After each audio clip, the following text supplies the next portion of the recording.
The walls of Dodge Correctional Institution do not change with the seasons. There is no autumn chill or spring bloom, only the persistent, humming drone of fluorescent lights and the rhythmic clang of heavy steel. For Christopher Watts, time is no longer a river. It is a stagnant pool. Yet in his mind he keeps a meticulous tally. He knows that in the world outside these walls, the Colorado sun would be catching the glint of the mountains, and today the balloons would be filled with helium. Today, Bella would have been 10. He sits on the edge of his bunk, his posture still possessing that disciplined, gym-honed stiffness that characterized his life in Frederick. He surrounds himself with photos, images of wide smiles and bright eyes that stare back at him from the gray cinder block. To look at them is to invite a crushing weight, yet he clings to them like a lifeline. He tells himself he loves them. He tells his fellow inmates, his pen pals, and his God that his daughters are his light. A claim that hangs in the air of a maximum security prison with a sickening, hollow resonance. 10 years old, a decade. He tries to imagine Bella as a double-digit girl. Would she still be the shy, observant soul who sang songs about her hero dad into a cell phone camera? Or would she have traded her obsession with princess dresses for something more mature?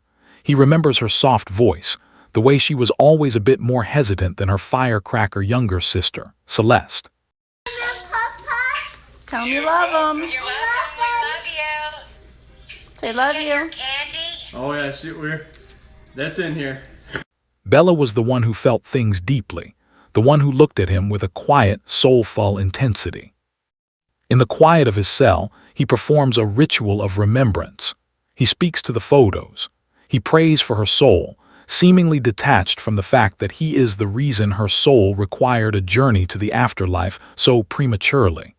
It is a psychological tightrope, maintaining the identity of a grieving father while residing in the permanent cage built by his own hands. He reflects on the good times, the birthday parties with pink frosting and the squeals of joy, trying to bridge the impossible gap between the man who tucked them in and the man at Survey Ranch 319. The transition from hero dad to inmate 1,134,105 was not a slow fade. It was a violent, self-inflicted rupture. In the quiet hours of the morning, before the prison breakfast carts begin their metallic rattle, Chris often drifts back to the suburban perfection of Saratoga Trail. He remembers the smell of the new construction, the pristine sheen of the kitchen counters, and the way the morning light hit the playroom.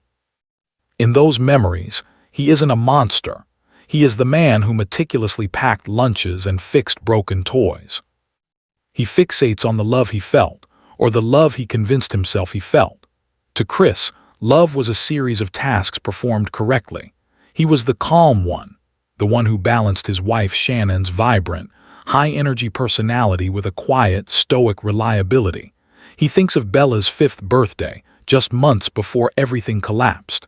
He can still feel the weight of her small hand in his as they walked through the neighborhood. He remembers the pride he felt when she looked up at him, her eyes reflecting an absolute, uncomplicated trust. That trust is the ghost that haunts the cell more than any shadow. He spends a great deal of his time now trying to reconcile these two versions of himself. In his letters to the outside world, he often portrays himself as a man who was possessed, or not himself, a way to distance the father from the killer. He talks about the girls as if they are simply away on a long trip, waiting for him in a place where the concrete doesn't exist. He imagines Bella at 10, perhaps becoming a bookworm or a talented artist, her quiet nature blossoming into a sophisticated grace. He clings to the good memories because the alternative is to stare directly into the sun of his own actions. Thank you for the girls. Thank you for the girls so sweet. Thank you for the food we eat. Thank you for the birds that sing. Thank you, God, for everything. Amen. Knuckles. But the prison reality always intrudes. A shout from the tier, the smell of industrial floor wax, the sight of his own hands, hands that once held Bella gently and later did the unthinkable. He tells himself he loves her more now than he ever did, a desperate, retrospective affection that seeks to rewrite the ending of his own story. He imagines a birthday cake with 10 candles, the smoke drifting up toward the ceiling of his cell, a silent prayer for a girl who will forever remain 4 years old in the eyes of the world, but who is a decade old in his tortured, delusional count. In the sterile silence of his cell, Chris finds refuge in the thin, crinkled pages of a Bible. It is his most constant companion, its edges softened by repetitive use. To the world, he is a man defined by a singular, horrific act, but within the confines of his own mind, he has cast himself in a new role, the prodigal son. He spends hours transcribing verses, his handwriting neat and methodical, as if the act of writing the words can physically alter the reality of his past. He looks at the photos of Bella and CC tucked into the cover and tells himself that they are with the Creator, and more importantly, that they have forgiven him. This spiritual pivot is not just a comfort, it is a necessity for his survival. He speaks of divine mercy as if it were a blanket he could pull over his head to drown out the echoes of the screams. On this, Bella's 10th birthday, he turns to the passages about children, about the kingdom of heaven belonging to such as these. He imagines Bella in a place of infinite light, free from the fear and the darkness of that final morning in the oil fields. He convinces himself that his love for her has been purified by his suffering in prison, transformed into something holy and eternal. However, there is a chilling detachment in his devotion. He speaks of the demons that took hold of him, externalizing his choices as if he were a bystander to his own life. By focusing on the afterlife, he avoids the gritty, visceral reality of the life he stole. He prays for Bella to have a heavenly celebration, imagining angels singing to her since he no longer can. He writes letters to his family and pen pals detailing these visions, seeking validation that he is still a good man who simply lost his way. In his mind, the love he feels for his daughters is now a spiritual bond. He believes he is protecting their memory by staying devoted to his faith. But beneath the surface of his prayers, there is the undeniable fact of the concrete floor and the steel bars. No amount of scripture can change the timeline he fractured. He sits with his eyes closed, whispering "Happy Birthday, Bella" into the void, hopping the sound carries past the guard stations and into the realm he believes she inhabits, a realm he created for her by force. The mail call is the heartbeat of Dodge Correctional. For Chris, it is the only proof that the world he destroyed still acknowledges his existence. He sits at the small desk in his cell, the surface cluttered with lined paper and cheap ballpoint pens. To the women who write to him, strangers drawn to the macabre magnet of his crime, he paints a portrait of a man drowning in a sea of what-ifs and if-onlys. In these letters, his love for Bella and Celeste is his primary currency. He trades in memories, polishing them until they shine with a tragic, cinematic glow. Bella would have loved the color of the sky today, he might write, staring at a patch of blue through a sliver of reinforced glass. On this milestone, her 10th birthday, his pen moves with a frantic energy. He describes her to his correspondents not as a victim, but as a guardian angel. He details the way she used to tuck her hair behind her ear and the specific, melodic pitch of her laugh. By sharing these intimate shards of a broken life, he seeks a reflection of himself that isn't monstrous. He needs the person on the other end of the envelope to tell him that a man who remembers such details must, at his core, be capable of profound love. He treats these letters as a form of testimony. He speaks of the girls with a crushing paternal pride that feels jarring against the backdrop of a life sentence without parole. He recounts the stories of their toddler years, the first steps, the messy face paint sessions, the way Bella would cling to his leg when she was tired. He frames his current existence as a sacrifice of penance, a self-styled martyr for the very family he extinguished. It is a narrative of redemption that he broadcasts to anyone willing to read, a way to keep the father title alive when the dad reality is gone. Yet there is a performance in the prose. He curated his life on social media through Shannon's lens for years, and now he curates his grief through the prison mail system. He tells his pen pals that he feels Bella with him in the cell, especially today. He claims he can smell the scent of her hair or hear the phantom pitter-patter of feet on the cold floor. He uses the word love more now than perhaps he ever did in the frantic, pressurized months leading up to August 2018. It is a love built of ink and paper, a bridge he tries to build back to a grace he burned to the ground. The mind has a way of building walls, but even the thickest psychic barriers leak. For Chris, the pristine memories of Bella at 3 and 4, the girl who loved her hero dad, are constantly threatened by the visceral, jagged edges of the truth. He can spend hours writing about her 10-year-old spirit, but the silence of the cell eventually invites the noise of the oil fields. He tries to keep the father and the executioner in separate rooms of his consciousness, but on her birthday, the doors tend to swing open.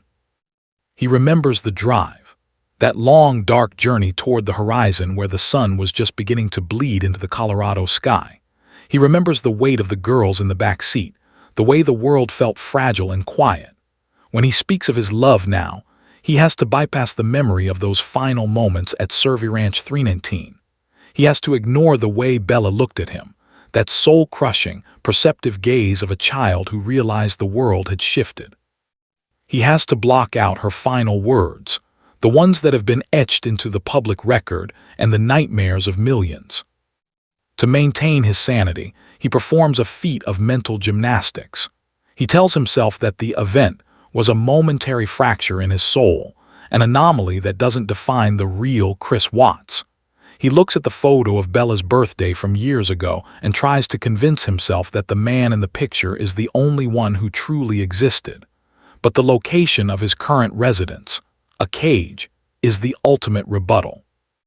He is here because of what he did to the very person he claims to be celebrating today. He paces the small area of his cell, 4 steps and a turn, 4 steps and a turn. He thinks of the tanks, those towering cylinders that became a tomb. He tries to replace that image with one of a birthday party with a cake and with Bella blowing out 10 candles. He reaches for the love he says he feels, grasping for it like a drowning man, but it is often slick with the guilt he refuses to fully inhabit. He is a man haunted not by a ghost, but by the reality of his own hands, the hands that once carried her to bed and later carried her to the earth.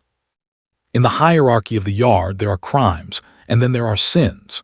Chris Watts walks the perimeter of the recreation area with a practiced, unassuming gait, head down, shoulders square, eyes rarely lingering on the faces of the men around him. In Dodge Correctional, as in the Colorado facilities before it, he is a marked man. Other inmates, men who have committed acts of desperate violence or cold-blooded theft, look at him with a visceral disdain. To them, the family man persona he still clings to is the ultimate provocation. He hears the whispers as he passes. They call him the family killer, a title that cuts through the carefully constructed narrative of his letters. To maintain his internal peace, Chris retreats further into his role as a grieving father. When an inmate confronts him, or when the tension in the common room thickens, he leans on his soft-spoken demeanor. He speaks of his daughters with a quiet, practiced reverence, hoping that his apparent gentleness will act as a shield. He wants the world to see the man who tucked Bella into bed, not the man who drove her to the oil fields. On this day, Bella's 10th birthday, the isolation feels more pointed. He sees other men receiving visits, catching glimpses of their children through thick glass or across plastic tables. He knows that for him, that bridge is permanently collapsed. There will be no visitation room birthday for Bella. There will be no colorful drawings slid through a slot. He sits on a bench in the yard, staring at the high fences topped with concertina wire, and imagines what he would say to her if she were sitting there. He tells himself that the other inmates don't understand the depth of his struggle. He views their judgment as a form of persecution, a trial he must endure to reach the redemption he believes is waiting for him. He reflects on how much he loves them, a word he uses like a mantra to drown out the reality of his isolation. In his mind, he is a father in mourning, a man who lost everything, conveniently ignoring that he was the architect of the loss. He watches a bird fly over the prison wall and imagines it carrying a happy birthday wish to the daughter he says he cherishes, while the men around him watch him with eyes that see only the monster he denies. In the sterile, unchanging environment of his cell, Chris has become a master of the imaginary timeline. He closes his eyes and constructs a world where the morning of August 13, 2018, never happened. In this version of reality, the one he prefers to inhabit, he is still the hero dad. And today, the house on Saratoga Trail would be buzzing with the chaotic energy of a double-digit birthday. He imagines the streamers, the specific shade of pink Bella loved, and the way her face would light up at the sight of a cake with 10 flickering candles. He spends hours refining this mental image. At 10, he imagines Bella would have outgrown her shyness, perhaps finding a passion for science or music. He sees her as a tall, graceful girl with the same inquisitive eyes that used to watch him from the doorway of the garage. He convinces himself that his love for her has grown alongside this phantom version of her. In his letters, he describes her as if she were a living, breathing preteen, a beautiful soul who is simply existing in another room. This obsession with the what could have been is his greatest defense against the what is. To Chris, this isn't a delusion, it's a devotion. He speaks to her as if she can hear him through the concrete. "Happy 10th, Bella," he whispers into the stagnant air. He tells her about the books he's reading, the verses he's memorized, and how he's working on himself, so he can be the father she deserves in the next life. This narrative allows him to bypass the finality of his actions. He doesn't see a crime, he sees a tragic detour on the road to a spiritual reunion. He clings to the idea that he is still her father, a title he believes is an indelible mark that even murder cannot erase. But the silence of the prison always returns to mock the fantasy. The 10-year-old Bella in his head doesn't have a voice. She is a silent projection of his own need for forgiveness. He reflects on her life, the brief 4 years she actually had, and tries to stretch those memories to cover the 6 years of silence that followed. He tells himself he loves her to the moon and back, a phrase they used to share, now repurposed as a plea for a grace he hasn't earned. He sits in the dim light, a man celebrating a ghost, refusing to acknowledge that the girl he loves at 10 only exists because he ensured she would never reach 5. The sun begins to set beyond the high, electrified fences of Dodge Correctional, casting long, skeletal shadows across the concrete floor of the cell. The celebration is coming to an end. There were no guests, no singing, and no laughter, only the rhythmic ticking of a plastic clock and the heavy silence of a man trapped in a monument of his own making. Chris sits perfectly still, his Bible closed on the small desk, the photos of Bella and Celeste staring back with a frozen, eternal innocence. In these final hours of her 10th birthday, the father persona he wears like armor feels particularly thin. He has spent the day reciting his love like a script, convinced that if he says the words enough times, the universe will believe them. He tells himself he has honored her. He tells himself that he is a good man who made a mistake, a word that pales in the face of the gravity of his actions. He looks at Bella's face in the photograph, the way her eyes crinkle when she smiles, and he whispers one last, "I love you," into the sterile air, a phrase that has become his ultimate psychological shield. But as the lights in the tier begin to dim for the nightly lockdown, the reality of his isolation settles in with a cold, unforgiving weight. He is 40 years old, and he will be here for every birthday Bella will never have. He will be here when she would have turned 16, 21, and 30. He has traded a lifetime of milestones for a lifetime of cinder blocks. The love, he proclaims, is a one-way street, a broadcast into a void that he created with his own hands. He is a father to a memory, a guardian to a ghost, and a prisoner to a truth he refuses to fully speak. The final bell rings, signaling the end of the day.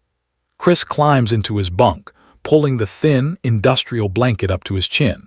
He closes his eyes and tries to summon the image of the 10-year-old girl one last time, but the image is flickering, replaced by the stark, unchangeable facts of the case files. He tells himself he will see her again in a place where there are no bars, a final delusion that allows him to drift into sleep. In the darkness of the cell, the only thing left is the silence, a silence that screams the name of a girl who should have been 10, and the man who ensured she never would be.